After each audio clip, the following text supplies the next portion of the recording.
Halo teman-teman, jadi di sini saya akan mempresentasikan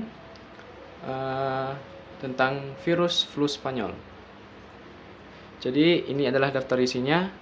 Topik yang akan dibahas itu adalah sejarah virus flu Spanyol, jenis-jenis flu Spanyol, bentuk flu Spanyol, gejala yang ditimbulkan virus Spanyol, mutasi flu Spanyol, dan yang terakhir adalah vaksin untuk menangani virus Spanyol.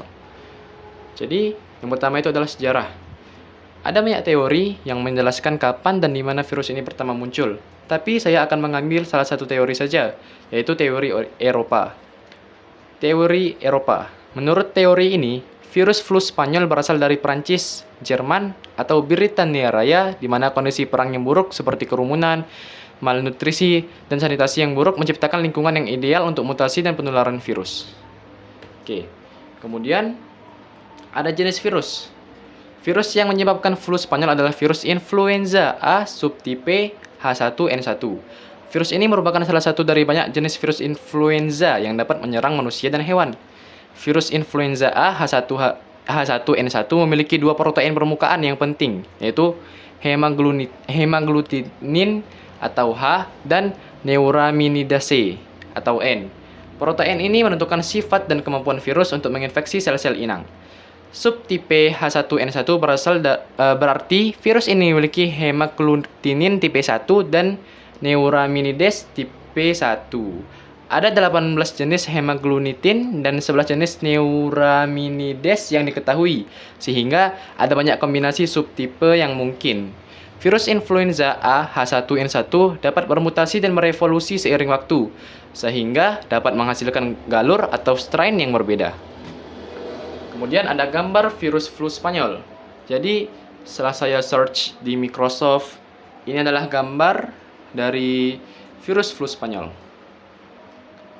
Kemudian di sini ada gejala. Itu ada 3 tahap. Yang pertama tahap awal, tahap lanjutan, dan kritis. Pada tahap awal, penderita akan mengalami gejala yang mirip dengan flu biasa, seperti pilek berat, batuk kering, bersin-bersin, sakit kepala, kelelahan, dan nyeri otot. Gejala ini biasanya muncul dalam 1-3 hari setelah terpapar virus. Kemudian ada tahap lanjutan. Penderita akan mengalami demam tinggi yang melebihi 39 derajat Celcius, denyut nadi yang dipercepat, pernapasan cepat dan dangkal, cairan yang menumpuk di paru-paru, sesak napas, pupil melebar, dan banyak berkeringat. Gejala ini biasanya muncul dalam 4-5 hari setelah gejala awal. Kemudian yang terakhir adalah gejala kritis. Penderita akan mengalami perdarahan di hidung, telinga, saluran pencernaan, dan di bawah kulit, pneumonia, shock, gagal ginjal, dan kematian.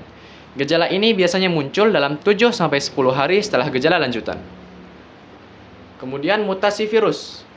Mutasi virus influenza A H1N1 terjadi karena adanya perubahan atau kesalahan dalam salinan materi genetik virus saat bereplikasi. Mutasi ini dapat mempengaruhi sifat dan perilaku virus, seperti kecepatan penularan, tingkat keparahan, dan resistensi terhadap vaksin atau obat. Ada 2 jenis mutasi virus influenza A H1N1 yang umum terjadi, yaitu 1. Mutasi titik atau point mutation, yang merupakan perubahan kecil pada satu atau beberapa basa nitrogen dalam materi genetik virus. Mutasi titik dapat menyebabkan perubahan pada protein permukaan virus seperti hemaglutinin dan neuraminidase yang dapat mempengaruhi kemampuan virus untuk mengikat dan memasuki sel inang. Mutasi titik terjadi secara acak dan terus-menerus sehingga virus influenza A H1N1 dapat berubah sedikit demi sedikit dari waktu ke waktu. Proses ini disebut sebagai pergeseran antigenik atau antigenic drive. Yang kedua adalah rekombinasi genetik atau genetic recombination, yang merupakan percampuran materi genetik dari 2 atau lebih virus yang menginfeksi sel yang sama. Rekombinasi genetik dapat menyebabkan perubahan besar pada protein permukaan virus, seperti hemaglutinin dan neuraminidase, yang dapat mempengaruhi kemampuan virus untuk menginfeksi spesies yang berbeda. Rekombinasi genetik terjadi jarang dan tidak terduga, tetapi dapat menyebabkan virus influenza A H1N1 menjadi lebih berbahaya dan menyebar lebih luas. Proses ini disebut sebagai lompatan antigenik atau antigenic shift. Kemudian ada vaksin. Setelah saya search di Microsoft, di Chrome, di Google, ternyata belum ada vaksin yang tersedia untuk virus flu Spanyol ini. pada saat pandemi terjadi pada tahun 1918 sampai 1920. Pada era tersebut, ilmu pengetahuan dan teknologi belum cukup maju untuk mengembangkan dan mendistribusikan vaksin yang efektif dan aman untuk mencegah infeksi virus influenza A1N1 yang merupakan penyebab flu Spanyol. Jadi,